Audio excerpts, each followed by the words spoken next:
This is A New Angle, a show about cool people doing awesome things in and around Montana. I'm your host, Justin Angle. This show is supported by First Security Bank, Blackfoot Communications, and the University of Montana College of Business. Hey folks, welcome back, and thanks for tuning in. Today is our February edition of Incentives and Instincts, a recurring series in which I speak with economist and friend Bryce Ward about some of the broader issues facing our society. Bryce, how are you today? It's February. It's very cold and icy, and I'm definitely ready for the ice to thaw and some green to pop through the snow. But I know that I've got a ways to wait for that. Well, it is time to talk about COVID again, which feels like an odd thing to say. I mean, we seem like we talk about it all the dang time on this podcast, but we're perhaps now at a point where a transition to a more normal coexistence with the disease feels possible. Some say that's long overdue. Some say we're not there yet. Regardless of where you stand on that, the question of how we should treat the people around us as we transition into that new normal has many interesting layers and ripples. To dig into this, we're joined today by University of Montana philosophy professor Mark Hanson.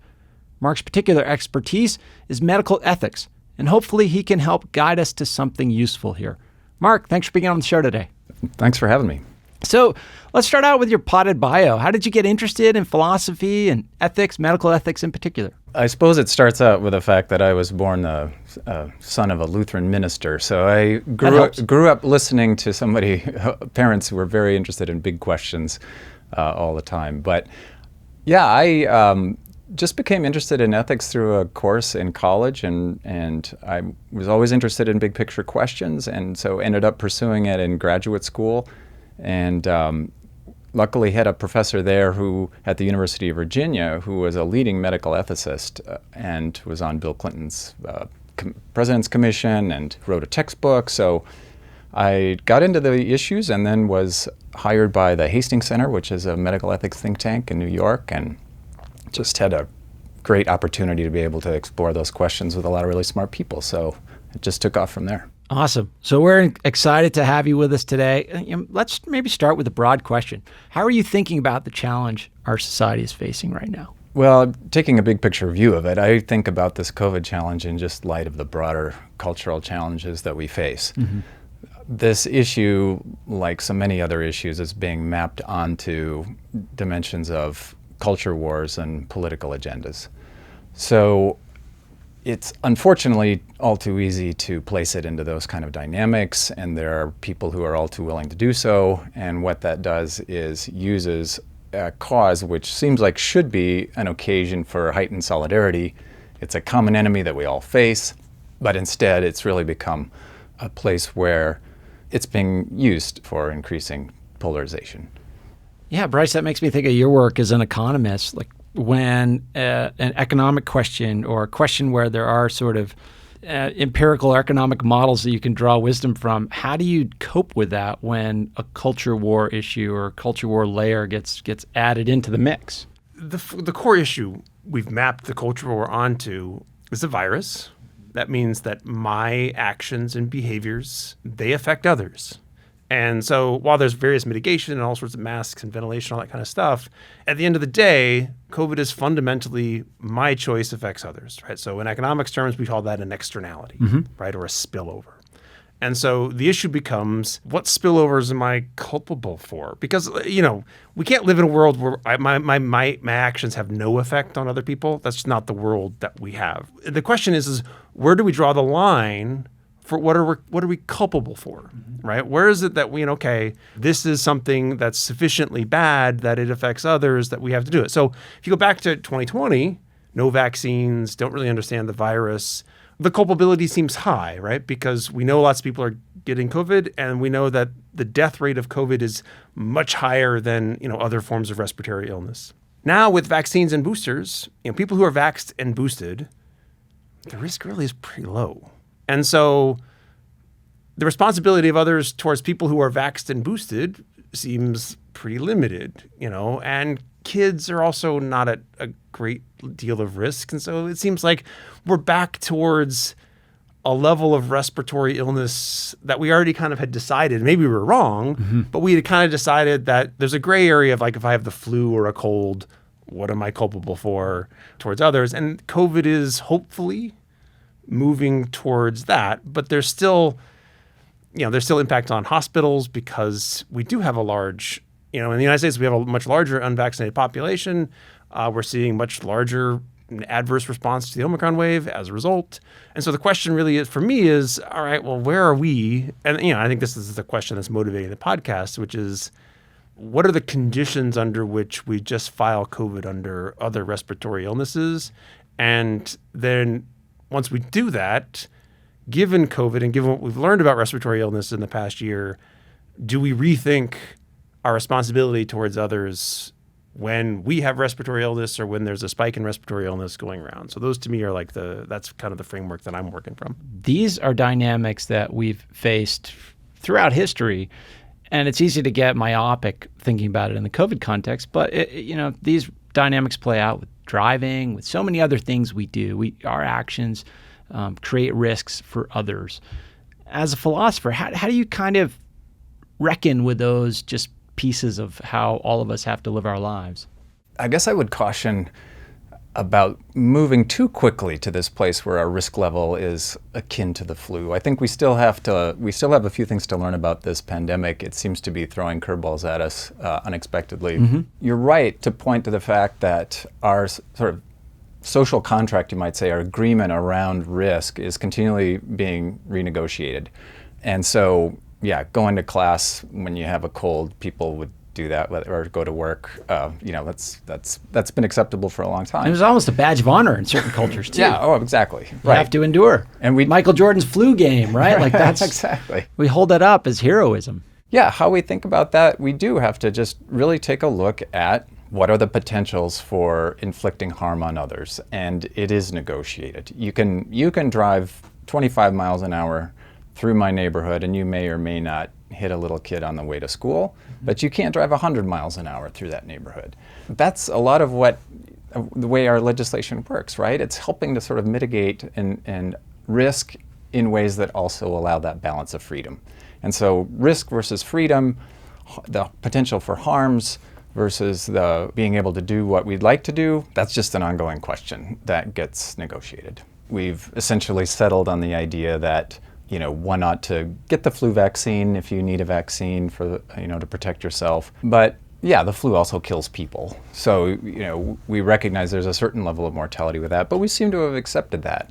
This is an opportunity with a new virus to say, okay, is that kind of where we have found the balance between the greater social goods and values of being able to assemble and, in large groups and enjoy all the things that we do together as a collective versus the risk of mortality that we are accepting for ourselves as well as imposing on others. Mm-hmm. So I think you sort of start in some ways with precedent and say, okay, is the level of risk we've assumed with the flu, are people generally okay with that?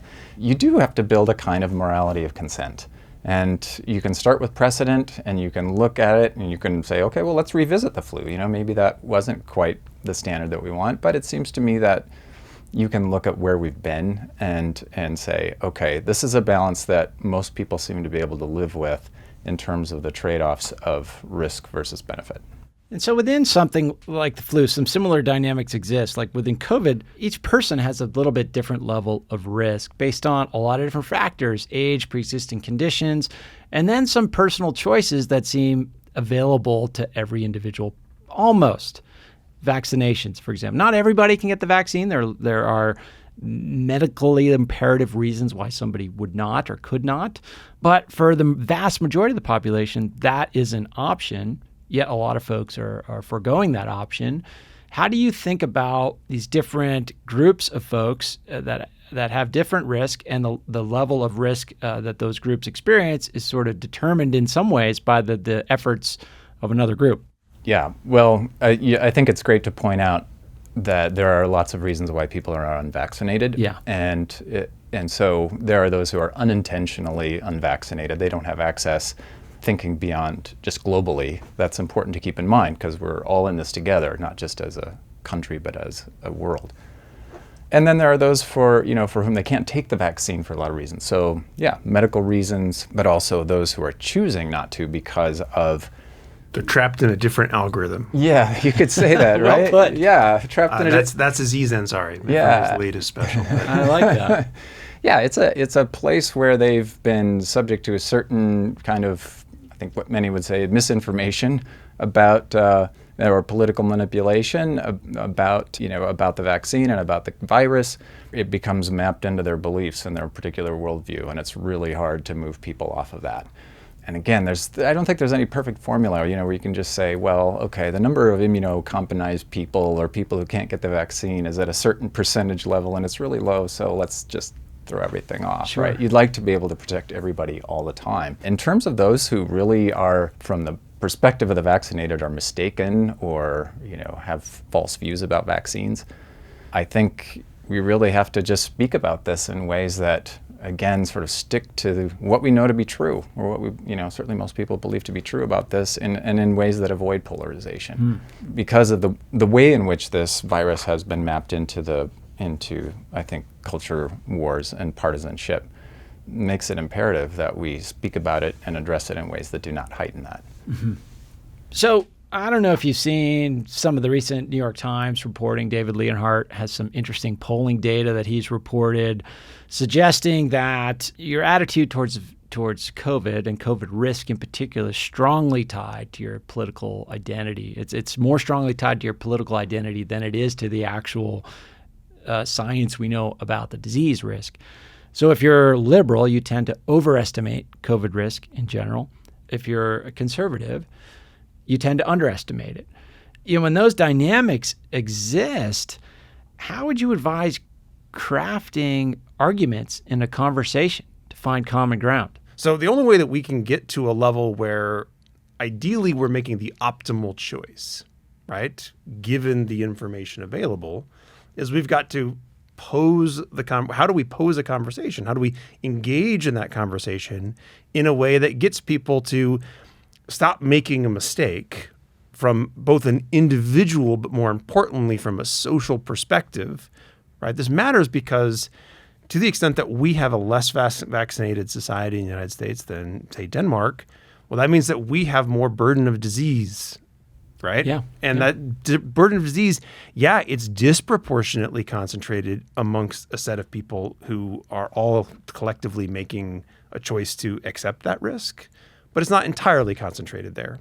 So we need to have a conversation that gets us to, quote, the optimal level of disease given the cost of fighting the disease. This is the problem with culture war and, intense partisanship is this kind of reasoning from antagonism, right? Which is, I disagree. You're the person I disagree with, so you can't tell me anything because you're just an idiot. I have inferred from every other culture war fight that we've had that I don't like what you have to say. So therefore, whatever you say on this one, you're just an idiot, so I don't have to listen to you. How do you have a conversation when everybody thinks that each other is an idiot in a way that actually gets information across? Because we do have information. People who are vaxxed and boosted are very unlikely to have severe illness, right? That's information, right? That's real. But it doesn't seem like that's penetrating into the larger consciousness. And then ideally, once you have that information in a rational world, I have the information, I update my beliefs, and I go and make choices based on it. That's the model that, crazy, hyper-rational economic brain people like me have in our brains. And then we go out into the real world and are woefully disappointed. So information just sometimes doesn't do the job, right? So how do we bridge that gap, Mark? Experience, I think, shows all of us that this is often not about information. And that we've got what can be so frustrating because we're like, look at the facts. And I just know anecdotally of people who talk with folks sort of across the partisan divide and say, here are the facts. And it either makes no difference or they deny the facts because it's ultimately about perhaps the communities or that they want to identify with, right? It becomes such a creed that you can't belong to this community or political party or whatever the entity is, and believe in the efficacy of vaccines, or believe in human-caused climate change, or this kind of code or creed of of convictions that goes with these groups. So how do you address it when facts don't make a difference? A lot of people point to just the need to build relationships, essentially. I think on an individual level, and then I think that also on a social level to the extent possible, that you have to talk to each other in ways that aren't accusatory, or that really allow for the idea of blame. Something like COVID maps into the culture war so easily because you put it in the framework of being able to blame another person for their actions. And I don't think we should, I don't want to suggest that we completely alleviate culpability or say that you're not responsible for your own convictions, but I think we have to look that there's a variety of reasons why people believe what they believe. And a lot of times it's really about just wanting to find themselves, in connection with a group of people who, kind of pull them in, and this is who we are, this is what we believe. So I think whatever it takes to try to mitigate those boundaries and, not come at it from a sort of self-righteous, perspective. I think Jonathan Haidt, who's written a book called The Righteous Mind, said, we got to get outside the moral matrix, right, that we're in. The liberals with their stress on care and justice, and conservatives with sort of other stresses on loyalty and purity, authority, and so on. He really says, unless we can learn to step in and speak the languages of others and how they put things together and talk about those concepts, then we're going to be lost. We'll be back to my conversation with Bryce Ward and Mark Hanson after this short break. A New Angle is supported by First Security Bank, Blackfoot Communications, and UM's College of Business. Access to capital, broadband, and education are 3 ingredients any community needs for success. Hey folks, this episode of A New Angle is brought to you by ALPS, the largest direct writer of lawyers' malpractice insurance, based right here in Missoula, Montana. Not only does ALPS provide outstanding insurance products and risk management resources, they also pride themselves on making the insurance process as easy as possible for their busy policyholders. Beyond that, ALPS was named a 2021 Best Place to Work in Montana. So if you value creativity and innovation and want to work in a supportive and nurturing culture, check out career options at ALPS. They want to hire Montana's best. To learn more, visit www.alpsinsurance.com.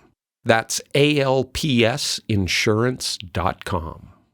Hi, I'm Nora Sachs. I'm the host and reporter of Richest Hill, a podcast from Montana Public Radio, and you're listening to A New Angle. Welcome back to A New Angle.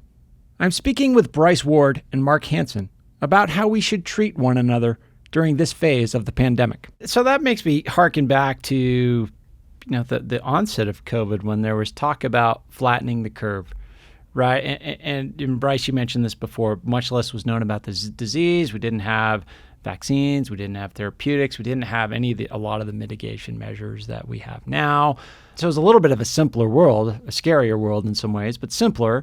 At that time, it was kind of a classic collective action problem. Social distance, wear a mask, don't do things that could put you at risk of getting an injury or other illness that would put additional strain on the medical resources available. Broadly, what do we know about collective action problems in the sense of how to get people more aware that the problem is a collective action problem, and then how to kind of buy into the fact that by acting to solve that problem, they help themselves, but they also help others too? Collective action problems are very difficult, and I think there is sort of a place for that, doing what you can in terms of on all levels, individual up through the political, to try to use speech responsibly and speak in ways that recognize how complex these issues can be for folks. That said, I think there's also a place for legislation policy. There's a real I think case to be made that it is through policy, it is through regulation that one can also change attitudes and change behavior, certainly. Mm-hmm. But there's a lot of controversy about things like mandates for for businesses of certain sizes and in certain institutions and healthcare and so on. And policy, has the problem of being a blunt instrument. It can kind of run roughshod over some of these complexities of the disease. But on the other hand, it also tends to help, to a certain extent, shape a certain social solidarity. This is what we do. This is, as a society, we've decided that, like it or not, wearing masks is the way that we're going to protect each other. And just like you can't drink and drive or drive 100 miles an hour in my neighborhood, you're going to have to wear a mask. Sorry. And so this is who we are. We can vote on it. We can talk about it. You can protest it. But I think it can actually change behaviors and change attitudes by resetting where our risk level is. What are your thoughts as an economist on collective action problems, Bryce? You have two options. Government has to come in and say, we're not getting this to the right level, and therefore, we have to act, right? So, a lot of times when I talk about regulation, I talk about it as jerk taxes, right?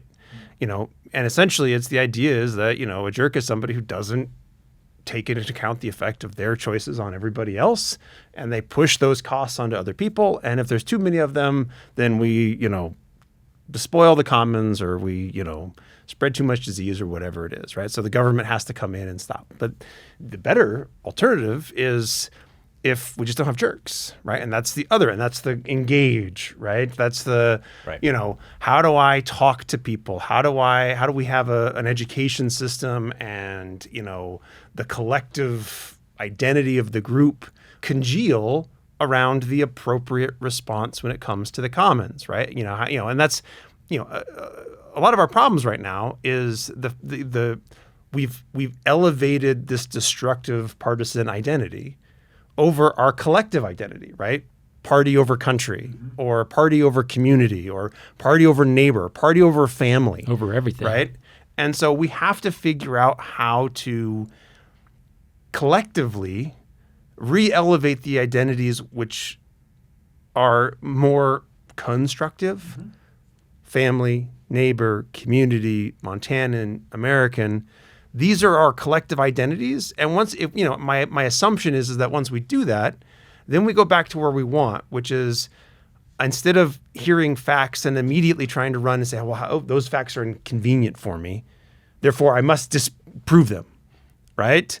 I'm now just much more open to, those are the facts, and let's let the facts lead where they may. Now, obviously, the individualized solution to the commons problem, which people do, right? I mean, this is Elinor Ostrom won the Nobel Prize in economics as a sociologist for basically going out and finding examples of people who were able to solve tragedies of the commons, or solve public goods dilemmas, or solve these kinds of externality issues without government regulating, right? So they exist, but we have to create the conditions for them to exist. And that can be a lot of work, but to the extent that you're anti-government, you don't like regulation, you don't want the state to have to intervene, then you've got to be part of the solution in advocating for, we have to stop allowing for destructive identities. We have to be encouraging constructive, unifying identities.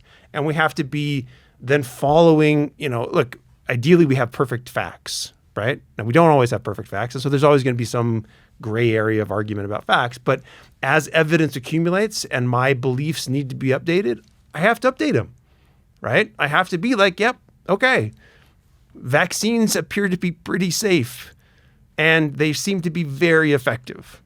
Therefore, I should be part of the solution of advocating and encouraging people to get vaccines. So then we don't need the mandate. Mark, I saw you try to jump in there a few times. I guess one point I would add to that would be, maybe if you don't want to talk about facts, maybe we should also talk about the moral concepts and frameworks within which each side, if you will, or different groups are framing the issue. Because if you get into those terms, then you are having a conversation at least about a common idea, a common concept. And, I think that's the idea of, for example, if one side wants to frame this as an issue of individual freedom against state imposition of regulation and so on, or freedom to be able to wear a mask, not wear a mask, and so on, then I think, okay, let's talk about freedom for a minute. Let's look at what is your idea of freedom? And the concept gets thrown around, and it is used as the framework, especially within the culture wars, of sort of anything that people don't like, you need to be able to be free to be able to do what you want. And so I think having a conversation about what it actually means to be free, because people on different sides of the political spectrum understand freedom very differently. But if it's something that we say we all value, then let's talk about that, because I think sometimes this expression of freedom, from my perspective, is just misguided. I mean, you want to maximize your own freedom, but to what extent does that restrict the liberties of other people? And that sort of gets us back into that renegotiation again of when can a society, the collective, either through the government or through, just social norms, when is it justified in limiting human freedom? Let's go back to that particular question. Usually when it causes, harm to others. Okay, well, let's talk about the level of harm to others or the level of risk. And I think, talking about those important key moral aspects, in addition to insistence on the truth and the facts, is a way to help move it along, perhaps. Yeah. It's underlying this is a values debate, but we're not having a clear values debate.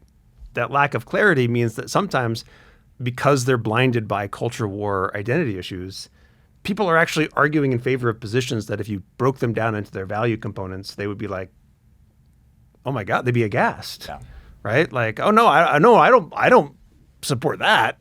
Right. Like, well, no, but that's the exact analog or whatever it is. You fall into that because I'm just marching along, right? I got to support the team, right? I'm a team player. And this is the team sport that we're engaged in. Unfortunately, it's not a sport. It's, actual life and death. But this is the problem that we keep coming back to. Yeah, trapped in the algorithm, I think is the phrase of the day. Thanks for sharing that, Bryce. We're out of time, fellas. Mark, this has been tremendous. Like most of these conversations, we open far more doors than we close. But any parting shots for the audience? Well, I guess I would just say that the COVID pandemic is obviously also an opportunity for people not only to try to figure out how to address collective action, but also to address the values, choices that we're making in our own individual lives. And I think you're seeing that in the way that the employment market is going, people quitting their jobs, they're thinking about work-life balance, but also, I think just recognizing and coming face to face with how we think about risk, your own perceptions of risk, and as well as your mortality. People have faced a lot of pain through this pandemic. And as Tolstoy said in The Death of Ivan Ilyich, respice finem, I don't know if I'm pronouncing that right, but sounds good to me. Respect, consider the end. If we want to think about how we should be spending our lives and living our lives together, having mortality in front of us can change and shape our perspective, and I hope for the better. Well, that's an appropriate way to close the conversation in many ways. Thanks, Mark. Thanks, Bryce. Thanks, Mark. Yeah, thanks. Been great.